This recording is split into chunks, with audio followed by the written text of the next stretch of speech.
তাও আসতে গিয়ে সারাদিন আপনাদেরকে বসিয়ে রাখতে হয়েছে। আমি আবার মাপ চেয়ে নিচ্ছি, আপনারা আমাকে ক্ষমা করে দিবেন। এটি আমার ইচ্ছাকৃত ছিল না, আমার আবেগ নয়, জাতির আবেগের প্রতি শ্রদ্ধা দেখানোর জন্য আমি গিয়েছিলাম। বাংলাদেশ জামাতে ইসলামী আগামীর বাংলাদেশটাকে কিভাবে দেখতে চায়, গড়তে চায়, তার একটা আংশিক রিফ্লেকশন ছিল।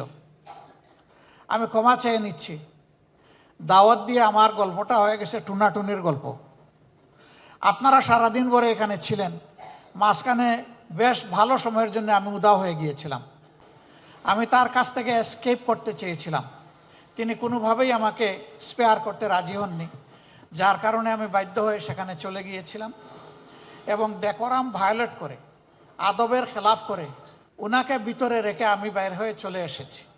আমি সেই জুলাই শহীদদেরকে, আহতদেরকে, জুলাই যোদ্ধাদেরকে সবাইকে আমি আরেকবার গভীর শ্রদ্ধার সাথে স্মরণ করছি।